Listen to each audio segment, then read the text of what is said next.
स्वागत है आपका। पूरा पश्चिम देख रहे हैं आप, मैं हूं आपके साथ आस्था कौशिक। यूपी में शिक्षा विभाग के लिए पहेली बने अनामिका शुक्ला के अचानक सामने आ जाने से कस्तूरबा गांधी आवासीय विद्यालयों में एक ही नाम से अलग अलग शिक्षिकाओं को नियुक्त देने के गोरख धंधे की परत दर परत खुलासा हो रहा है। जिन अनामिका के नाम पर कई अनामिकाएं शिक्षा या कह लीजिए कि शिक्षण क्षेत्र में उतरी, शिक्षिका बनी, लाखों ऐंठ चुकी है, वहीं असली अनामिका शुक्ला अभी भी बेरोजगार है। उनका घर और परिवार निम्न मध्यम वर्गीय है। गोंडा के इथियाथोक ग्राम पंचायत के सीरप बनकट में रहने वाली अनामिका शुक्ला के घर जब एबीपी गंगा की टीम पहुंची तो पता चला उसका पति भी बेरोजगार है। परिवार की मुखिया अनामिका के ससुर सत्यनारायण शुक्ला खेती बाड़ी और छोटे मोटे काम करके परिवार का भरण पोषण करते हैं। अब अनामिका से ससुराल वाले सरकार की न्याय की मांग कर रहे हैं और अनामिका के पति और ससुर से खास बातचीत की है एबीपी गंगा संवाददाता संतोष शर्मा ने। हमारे साथ बात करने के लिए असली अनामिका शुक्ला के पति दुर्गेश जी हैं, उनसे पूछेंगे कि आखिर ये क्या मामला है। दुर्गेश जी, सबसे पहला सवाल, अनामिका जी कहाँ हैं और कैसे क्या हुआ ये पूरा मामला? अनामिका जी इस समय एक रिश्तेदार के घर पे हैं और वो काफी अस्वस्थ हैं। सुबह वो चक्कर खा के गिर भी गई थी, हम लोगों ने ट्रीटमेंट भी दिया तो डॉक्टर ने कहा कि इसमें इनको नींद नहीं आई इसलिए इनको चक्कर आ रहा है। उन्होंने दवा दी, उससे वो लगभग 5-6 घंटे लगातार सोती रही। फिर वो उठी तो डॉक्टर ने कहा था जगाना नहीं, जब ये सोता उठेंगी तभी उठेगी। अच्छा, और हम लोग ये मामला 2000 कैसे क्या हुआ कि आपके जो पत्नी है अनामिका जी, इन्होंने कब अप्लाई किया था और कैसे ये हुआ कि उनके नाम की डिग्री, उनका नाम सब कुछ दूसरे लोग इस्तेमाल कर रहे हैं और आप लोगों को कब जानकारी हुई? सर ये फॉर्म हमने 2017 में अप्लाई किया था, शायद 4 जुलाई या 4 जनवरी कुछ ऐसे कर, 4 जुलाई शायद है। उसके बाद ये 17 के बाद ये अप्लाई किया गया था और ये संज्ञान में मुझे आया जब सोशल मीडिया पे चल रहा था कंटिन्यू, लेकिन रूल नंबर कहीं नहीं प्रकाशित हो रहा था। एक दिन वहाँ अकबरपुर से जहाँ उन्होंने बीएड किया था, दैनिक जागरण में एक लेख छपा, उसमें फोटो छपा हुआ और वहाँ के प्रधानाचार्य जी जो थे उन्होंने कहा कि ये लड़की मेरे यहाँ की है और जो सेकंड प्रत लगी है वो मेरे सिग्नेचर से मैच नहीं करता है। तो और उसमें रोल नंबर दिया हुआ था, तो रोल नंबर जब हम लोगों ने पढ़ा पेपर में तो हम लोग हरकत में आए और तुरंत कदम उठाए कि हम अपने मूल अभिलेखों के साथ बेसिक शिक्षा अधिकारी के यहाँ उपस्थित हुए और अपने डॉक्यूमेंट उनको पर दिया और उनसे न्याय की गुहार लगाई कि हमें न्याय मिले। अनामिका जी ने अप्लाई किया था कभी और फिर क्या हुआ था? जी अनामिका जी ने अप्लाई किया था, लेकिन समय से पहले ही हमारी फर्स्ट बेबी सीजर से हो गई थी 1 महीने पहले, तो हम लोग काउंसलिंग कराने नहीं जा पाए थे, जिसमें सुल्तानपुर से लेटर आया था, लखनऊ से लेटर आया था और एक जगह से फोन आया था। ये हमारे साथ दुर्गेश जी हैं जिनको उम्मीद है कि जो असली गुनहगार हैं इस पूरे फर्जीवाड़े के वो सामने आएंगे और उनके साथ कम से कम न्याय जरूर होगा। कैमरा पर्सन मेहदी हसन के साथ संतोष कुमार, एबीपी गंगा। उत्तर प्रदेश के शिक्षा विभाग में जिस अनामिका शुक्ला के नाम पर तमाम जिलों में जालसाजों ने नौकरी की और सरकारी खजाने से तनख्वाह उठाई, वो अनामिका शुक्ला इसी घर में रहती हैं। ये हमारे साथ बात करने के लिए अनामिका के ससुर हैं सत्यनारायण जी हैं। सर, बस इतनी सी बात कि सरकार से क्या मांग कर? सरकार से निवेदन है कि हमारे साथ न्याय किया जाए, बस कुछ नहीं। आप लोग को मतलब ये कैसे हो गया अनामिका जी? आप अब इसके बाद हम कुछ नहीं कह सकते। मैं तो सरकार से निवेदन कर रहा हूँ कि केवल मेरे साथ न्याय किया जाए, बस। ये कैसे हुआ कुछ अब जैसे भी हुआ होगा उसके बारे में मैं क्या कह सकता हूँ जी, मैं इसके अलावा कुछ नहीं कह सकता। अब कैसे हो गया, मतलब 2017 में अब जो भी हो गया होगा, हम नहीं कह सकते हैं। जो मेरे साथ था मैं बता दिया, अब इसके बाद जो है शेष चीजें नहीं, अब वो हमने बताया वही चीज आप फिर दोबारा रिपीट न करें। जी नहीं, अब मेरे से मत पूछिए। बहरहाल ये सत्यनारायण जी हैं जो अपनी होनहार बहू, जिसके डॉक्यूमेंट्स, जिसके सर्टिफिकेट्स के नाम पर उत्तर प्रदेश के तमाम जिलों में लोगों ने नौकरियां पाई, आज उनकी बहू बेरोजगार है।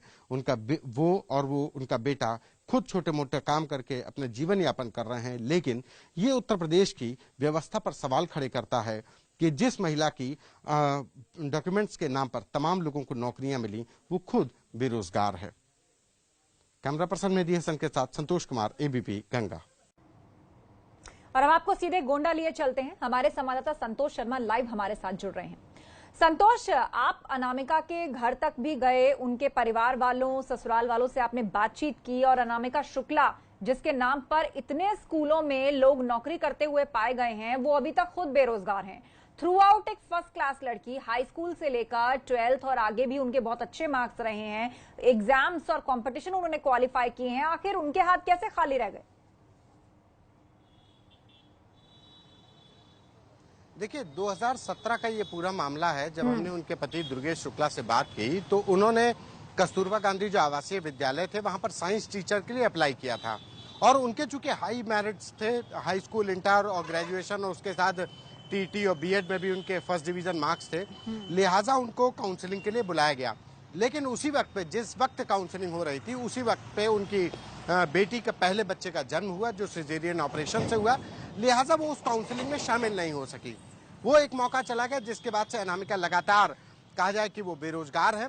लेकिन जब ये डॉक्यूमेंट्स वहां पर पहुंचे शिक्षा विभाग के लोगों के पास जो इस तरीके का फर्जीवाड़ा करते हैं, उनके लिए अनामिका शुक्ला के ये डॉक्यूमेंट्स एक तरीके से वरदान हुए।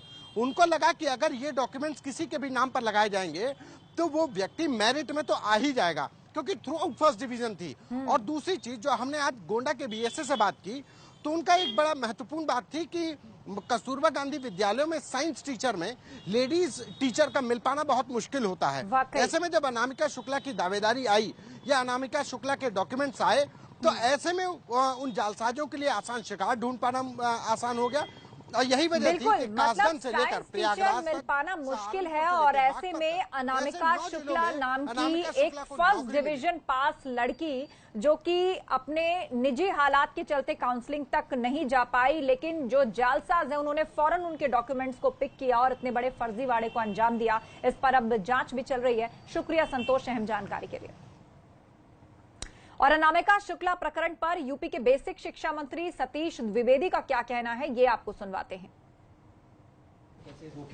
नहीं, पहले तो एक जो अच्छा हुआ है, इसके कारण एक जो संदेह था, ऐसा लग रहा था कि अनामिका शुक्ला ही ने कोई इस तरह का फ्रॉड किया है, कई लोगों को अपने डॉक्यूमेंट उपलब्ध कराए हैं। अब ये बात समझ में आ गई कि जो असली अनामिका शुक्ला है उसका कोई अभी तक की जो जानकारी है उसके आधार पर उसका कोई दोष नहीं है। उसने 5 जिलों में आवेदन तो अवश्य किया था लेकिन वो कहीं पर नौकरी करने नहीं जा पाई और उसके अभिलेखों का कहीं से उसके अभिलेख प्राप्त करके इस्तेमाल हुआ है। अभी ये जांच का विषय है कि अभिलेख कैसे मिला, किसने दिया, किसने उपलब्ध कराए, किसने इतना तो तय हो गया कि बाकी 9 जगहों पर जो अनामिका शुक्ला के नाम से अध्यापन कर रही थी वो सभी महिलाएं वो फर्जी थीं, वो अनामिका नहीं थीं। उसमें से एक कासगंज में पकड़ भी आई हैं। अन्य 8 जगहों पर जो नौकरी कर रही थी उनको उनकी पुलिस तलाश कर रही है। वो पकड़ में आएंगी तो पूरी जांच होगी तो मामला सामने आएगा। लेकिन अनामिका शुक्ला के सामने आने से जो हमारी जांच का काम था वो थोड़ा आसान हुआ है। अनामिका प्रकरण के बाद शिक्षा विभाग में हड़कंप मचा हुआ है। इधर देवरिया में अनामिका प्रकरण चर्चा में आने के बाद जिले के कस्तूरबा आवासीय विद्यालयों में हुई नियुक्तियों में भी चौंकाने वाला खुलासा हुआ है। यहां के कस्तूरबा विद्यालयों में नियुक्ति का रिकॉर्ड ही गायब है। विभाग में सिर्फ मेरिट लिस्ट मौजूद है। जिन कर्मियों पर रिकॉर्ड संभालने का जिम्मा है वो अपने से पूर्व में तैनात रहे कर्मचारियों के सिर ठीकरा फोड़कर मामले से पल्ला झाड़ रहे हैं। अब मामला सामने आने के बाद बीएसए जांच की बात कर रहे हैं।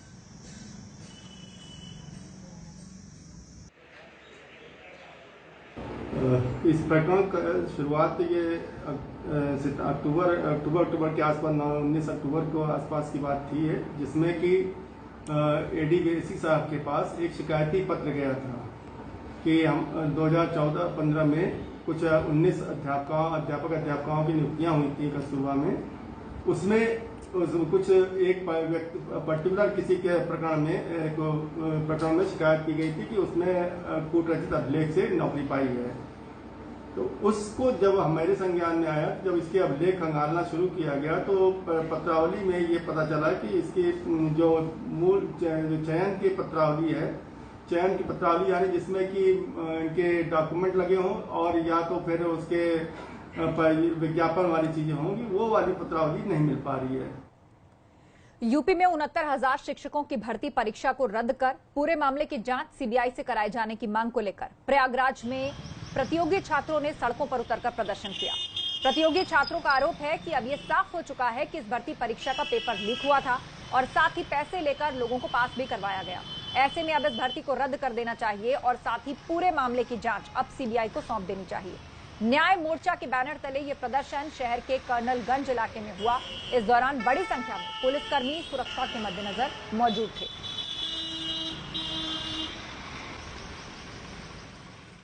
आज हम लोगों ने 69,000 शिक्षक भर्ती में जो भ्रष्टाचार का मामला आ रहा है, जिसको हम लोग 7 जून 2019 से ही एग्जाम के दूसरे दिन से ही प्रदर्शन के माध्यम से उठाया था। आज जब ये मामला व्यापक स्तर पर खुल रहा है, तब हमने देखा है कि इस पूरे मामले में कहीं ना कहीं कम कार्रवाई होते हुए दिख रही है। हम लोगों का साफ समझ है कि व्यापक स्तर पर भ्रष्टाचार का मामला है, पूरे प्रदेश में उसके तार फैले हैं, लिहाजा सीबीआई की जांच हो, अन्यथा बड़ी मछलियां बच जाती हैं और ये करप्शन चलता रहता है। लिहाजा हम लोग ये कह रहे हैं कि सबसे पहले परीक्षा रद्द किया जाए और इस पूरे भ्रष्टाचार में जितने भी लोग शामिल हैं उस पर कार्रवाई की जाए। इधर जौनपुर में भी कांग्रेस कार्यकर्ताओं ने शिक्षक भर्ती घोटाले की सीबीआई जांच की मांग को लेकर प्रदर्शन किया। कार्यकर्ताओं ने डीएम ऑफिस जाकर मुख्यमंत्री के नाम ज्ञापन सौंपा। कार्यकर्ताओं का कहना है कि कांग्रेस पार्टी छात्रों के साथ हमेशा कंधे से कंधा मिलाकर लड़ेगी। यदि जल्द से जल्द जांच नहीं हुई तो यूथ कांग्रेस प्रियंका गांधी के नेतृत्व में बड़ा आंदोलन करेगी। देखिए, आज हम युवा कांग्रेस के लोग मुख्यमंत्री योगी आदित्यनाथ से मांग करने आए हैं कि 69,000 शिक्षक भर्ती अभी घोटाला हुआ है, जिस पर कोर्ट ने स्टे दिया है।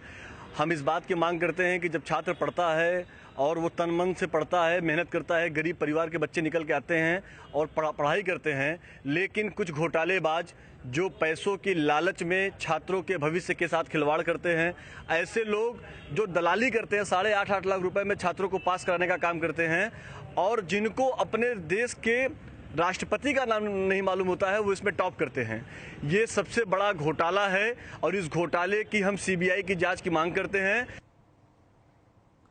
उधर गौतम बुद्ध नगर से अहम खबर आ रही है। कोरोना जांच में बहुत बड़ी गड़बड़ी का पता चला है। नेगेटिव लोगों की जांच रिपोर्ट पॉजिटिव आई। 35 लोग नेगेटिव थे, जिनकी रिपोर्ट बाद में पॉजिटिव आई है और नेगेटिव लोगों को पॉजिटिव मरीजों के साथ भी रखा गया। जांच करने वाली प्राइवेट लैब को नोटिस भेज दिया गया है। बड़ी खबर इस वक्त, नेगेटिव लोगों की जांच पॉजिटिव आई।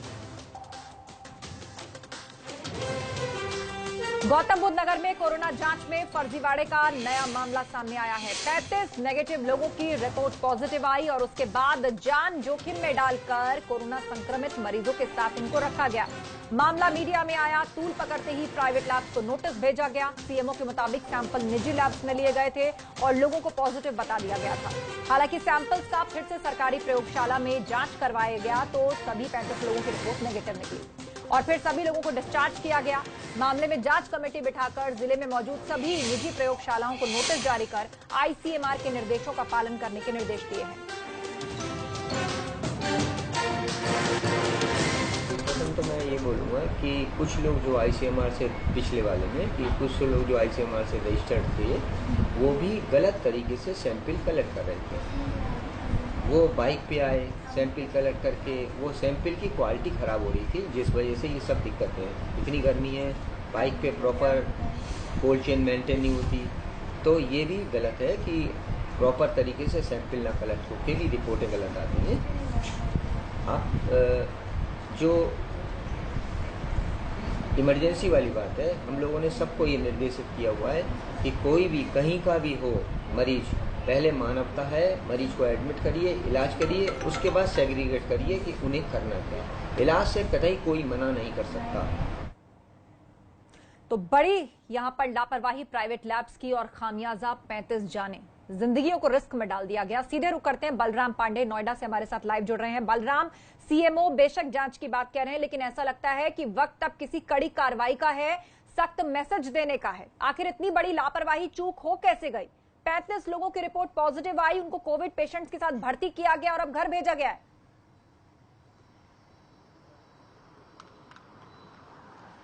देखिए आस्था, ये कोई पहला मामला नहीं है। इससे पहले मेरठ में 8 पॉजिटिव पेशेंट पाए गए थे, जिनको लेकर के शक हुआ। उसके बाद स्वास्थ्य महकमे ने उनकी जब दोबारा रिपोर्ट भेजी है जांच के लिए, तो वो सारे के सारे निगेटिव पाए गए। तो कहीं ना कहीं जो प्राइवेट लैब हैं उनकी जो मनमानी है या कहा जाए उनकी हेराफेरी, वो सामने अब उजागर हो रही है धीरे धीरे। अगर हम नोएडा की बात करें तो यहाँ पर भी 35 लोगों के सैंपल जो प्राइवेट लैब ने लिए थे उन सभी के पॉजिटिव बताए गए, लेकिन जब एनआईवी से टेस्ट कराया गया स्वास्थ्य महकमे की तरफ से तो वो 35 के 35 नेगेटिव पाए गए। यानी कहीं ना कहीं बड़े स्तर पर खेल चल रहा है और इसके पीछे एक बड़ा नेक्सस काम कर रहा है। क्योंकि अगर सैंपल्स की सही से जांच हो रही है तो निगेटिव को पॉजिटिव बताने का क्या मतलब है। और दूसरी बात यह है कि सारे के सारे ये वो लैब्स हैं जो रजिस्टर्ड नहीं है, अनरजिस्टर्ड लैब हैं, और ये खास तौर से दिल्ली और हरियाणा में काम कर रहे हैं। बाइक से इनके बंदे आते हैं, नोएडा, गाजियाबाद, मेरठ में सैंपल्स कलेक्ट करते हैं और उसके बाद ले जाकर के वो रिपोर्ट देते हैं। सबसे बड़ा सवाल तो यही है आस्था कि बाइक से आप सैंपल कलेक्ट ही नहीं कर सकते हैं, क्योंकि मतलब ये तो प्रोसेस और प्रोटोकॉल में कहीं भी नहीं है। इस पर भी ध्यान देने की जरूरत है। आखिर इतनी लापरवाहियां हो कैसे रही हैं, वो भी कोरोना महामारी के इस दौर में। केंद्र सरकार या आईसीएमआर का जो प्रोटोकॉल है वो भी ठीक तरह से पालन नहीं कर रहे हैं प्राइवेट लैब्स वाले। शुक्रिया बलराम अहम अपडेट के लिए। गौतम बुद्ध नगर में आपको बता दें, ये पहला मामला नहीं है। पिछले 48 घंटों में निजी अस्पतालों की लापरवाही का एक और मामला सामने आया है। ग्रेटर नोएडा का शारदा अस्पताल 8 जून को एक मरीज का सैंपल लेकर उसको घर भेज दिया जाता है और मरीज की 9 जून को सुबह मौत हो जाती है। अहम बात यह है कि 9 जून को दोपहर में उस शख्स की कोरोना जांच रिपोर्ट पॉजिटिव आई थी। हम आपको यह भी बता दें, नोएडा में शारदा अस्पताल को उन अस्पतालों में शामिल किया जाता है जहां कोविड-19 के मरीजों का इलाज किया जा रहा है। इससे पहले शारदा अस्पताल एक गर्भवती महिला को भी बेड की कमी का हवाला देते हुए बिना इलाज के वापस लौटा चुका है। तो देखिए नोएडा का शारदा अस्पताल। शारदा में टेस्ट करवाया था, कोविड के थोड़े सिम्टम्स लग रहे थे, तो वो आज शाम को जब रिपोर्ट आई तो उसमें कोविड पॉजिटिव निकले। उसमें बुखार आना शुरू हुआ था 3-4 दिन। उसके बाद से ये ट्राई कर रहे थे कि हम प्राइवेट हॉस्पिटल में इनका टेस्ट वगैरह करा लें, तो वो संभव नहीं हो पा रहा था। कल किसी एफर्ट करने के बाद शारदा हॉस्पिटल में इन्होंने प्राइवेट टेस्ट करवाया और आज सुबह थोड़ी सी उठने के बाद तबीयत खराब हुई, एकदम से वॉशरूम वगैरह गए थे, वहीं पर वो कोलैप्स कर। अगर किसी का कोरोना टेस्ट होता है तो उसको आइसोलेशन बोर्ड में रखते हैं, इनको होना चाहिए था, लेकिन यहाँ हमें किसी ने बोला भी नहीं और हुआ भी नहीं। प्रधानमंत्री नरेंद्र मोदी जल्द ही अयोध्या का दौरा कर सकते हैं। अयोध्या में भगवान श्री राम के मंदिर के औपचारिक निर्माण कार्य की शुरुआत प्रधानमंत्री नरेंद्र मोदी के हाथों से कराने पर विचार चल रहा है। ट्रस्ट के सदस्यों के बीच इस बात को लेकर चर्चा भी हुई है। दिल्ली में राम मंदिर ट्रस्ट के सदस्यों की बैठक हुई है जिसमें यह फैसला लिया गया कि औपचारिक शिलान्यास के लिए पीएम मोदी को अयोध्या आने का आमंत्रण दिया जाए। बैठक में पीएम मोदी से शिलान्यास करवाने के लिए वक्त लेने और आने की योजना पर चर्चा की गई। सूत्रों के मुताबिक शीघ्र ही राम मंदिर ट्रस्ट के महासचिव चंपत राय पीएम मोदी से मिलकर उन्हें राम मंदिर के शिलान्यास के लिए अयोध्या आने का निमंत्रण देंगे। तो आज शिव पूजा की गई, जल्द ही अयोध्या जा सकते हैं प्रधानमंत्री मोदी। सीधे आपको लिए चलते हैं अविनाश तिवारी के पास, दिल्ली से लाइव जुड़ गए हैं। अविनाश, तैयारियां चल रही हैं, शिव पूजा आज की गई है, लेकिन आमंत्रण देना चाहते हैं प्रधानमंत्री मोदी को कि शिलान्यास उन्हीं से करवाया जाए। क्या अभी तक औपचारिक रूप से कोई मुलाकात हो पाई है इस संबंध में पीएम की? जी देखिए आस्था, अगर आपको बताया तो प्रधानमंत्री नरेंद्र मोदी की जो मुलाकात है वो तो प्रधान सचिव जो उनके रहे निपेंद्र मिश्रा और जो निर्माण समिति के अध्यक्ष भी उनसे हुई है और उन्होंने आमंत्रण पत्र भी प्रधानमंत्री को दिया और इसके साथ साथ प्रधानमंत्री को अयोध्या आकर शिलान्यास करने के लिए निवेदन भी किया है। प्रधानमंत्री ने कहा है कि वो इस पर विचार करेंगे और बिल्कुल अयोध्या आकर शिलान्यास करेंगे। जो उम्मीद जताई जा रही है वो जताई जा रही है कि 2 जुलाई को प्रधानमंत्री नरेंद्र मोदी अयोध्या पहुंच सकते हैं शिलान्यास के लिए। उसका एक कारण यह है कि 2 जुलाई को अगर बात करें तो देवशयनी एकादशी है, यानी कि उस दिन के बाद हिंदू धार्मिक अनुसार के देवता उस दिन के बाद सोने के लिए चले जाते हैं और 4 महीने तक देवता सोते रहते हैं, यानी कि फिर कार्तिक में जब देव उत्थान होता है तभी फिर कोई कार्य हो सकता है। इन 4 महीनों में कोई शुभ कार्य नहीं हो सकता। इसीलिए प्रधानमंत्री से निवेदन किया गया है कि 2 जुलाई के पहले, ये तो 2 जुलाई को, ये तो 2 जुलाई के पहले वो कोई एक वक्त दे जिस दिन अयोध्या में राम मंदिर शिलान्यास का कार्यक्रम हो सके। प्रधानमंत्री ने इस पे कहा है कि वो जरूर इस पर जो है वक्त निकालेंगे और अभी फिलहाल वक्त नहीं दिया गया है प्रधानमंत्री की तरफ से। लेकिन निमंत्रण जो है 2 जुलाई के पहले सौंप दिया गया है आज प्रधान सचिव जो है प्रधानमंत्री के नृपेंद्र मिश्र, और 2 जुलाई से पहले, क्योंकि उसके बाद शुभ काम बंद हो जाएंगे, कहा जाता है देव सो जाते हैं। तो अब देखना होगा कि अब आगे इस कार्यक्रम को लेकर प्रधानमंत्री ऑफिस की तरफ से और क्या जानकारी दी जाती है। और बड़ी बात यह कि क्या खुद पीएम मोदी शिलान्यास के लिए जाएंगे। शुक्रिया, आप नजर बनाए रखिए अविनाश। उधर पीएम नरेंद्र मोदी ने आज वीडियो कॉन्फ्रेंसिंग के जरिए केदारनाथ धाम के पुनर्निर्माण कामों की प्रगति की समीक्षा की। पीएम ने वीडियो कॉन्फ्रेंसिंग के जरिए निर्माण कार्य से जुड़ी जानकारियां हासिल की और अधिकारियों को जरूरी निर्देश भी दिए। बीते कुछ सालों में यह पहला मौका है जब पीएम मोदी कपाट खुलने के बाद अब तक केदारनाथ मंदिर के दर्शन के लिए नहीं गए हैं। पीएम मोदी ने अपने आवास से वीडियो कॉन्फ्रेंसिंग के जरिए उत्तराखंड के सीएम त्रिवेंद्र सिंह रावत के साथ बैठक की और इस बैठक में राज्य सरकार के मुख्य सचिव समेत कई अन्य ऑफिसर्स ने भी हिस्सा लिया। बैठक के बीच अधिकारियों ने केदारनाथ में चल रहे कामों के बारे में वर्तमान स्थिति पर प्रधानमंत्री को अपडेट्स भी दिए। तो केदारनाथ धाम में जो पुनर्निर्माण का कार्य चल रहा है, सीधे तौर पर पीएमओ की नजर उस पर बनी हुई है। प्रधानमंत्री मोदी खुद समय समय पर इसके अपडेट्स लेते रहते हैं। केदारनाथ के पुनर्निर्माण प्रोजेक्ट से जुड़े अलग अलग पहलुओं की समीक्षा की गई है और यहां के पुनर्विकास में इस बात पर जोर दिया जा रहा है कि वो पूरी तरह से इको फ्रेंडली हो और तीर्थ यात्रियों के साथ ही पर्यटकों के लिए भी सुविधाजनक हो। केदारनाथ में पुनर्विकास के अलावा रामबन से लेकर केदारनाथ तक के लिए अन्य हेरिटेज सेंटर विकसित करने पर चर्चा हुई। इसके अलावा ब्रह्म कमल वाटिका समेत दूसरी जगहों के विकास पर भी विचार विमर्श किया गया।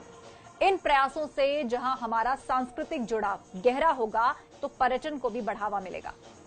प्रधानमंत्री मोदी ने ये ट्वीट भी किया है। और अब आपको सीधे लिए चलते हैं, देहरादून से हमारे संवाददाता विनोद कुमार जुड़ गए हैं। विनोद, जब से यहां पुनर्निर्माण का काम शुरू हुआ है, प्रधानमंत्री मोदी या पीएमओ की नजर सीधे तौर पर बनी रहती है। प्रधानमंत्री खुद वीडियो कॉन्फ्रेंसिंग से या अधिकारियों से बात करके अपडेट लेते रहते हैं। तो अभी तक जो पुनर्निर्माण काम हुआ है वो किस स्टेज में है और क्या जानकारियां आज प्रधानमंत्री जी को दी गई हैं? देखिए आस्था, मैं आपको क्रमवार बता दूं कि सबसे पहले तो आज प्रधानमंत्री नरेंद्र मोदी ने ड्रोन कैमरे के माध्यम से केदार बाबा के दर्शन किए और उसके बाद में जितने भी केदार घाटी में पुनर्निर्माण के कार्य चल रहे हैं उनकी उन्होंने वीडियो कॉन्फ्रेंसिंग के माध्यम से हालात जाने। मुख्यमंत्री त्रिवेंद्र सिंह रावत से बात की, साथ ही साथ उत्तराखंड के मुख्य सचिव उत्पल कुमार से बातचीत की कि आखिरकार कितने कार्य अभी तक केदार घाटी के हो चुके हैं। और ये पहला कोई अवसर नहीं है, उससे पहले भी आस्था लगातार प्रधानमंत्री नरेंद्र मोदी केदार घाटी में चल रहे पुनर्निर्माणों के कार्यों को लेकर खुद मॉनिटरिंग करते आए हैं, चाहे वो मुख्यमंत्री से करे चाहे उत्तराखंड के मुख्य सचिव उत्पल कुमार से करे।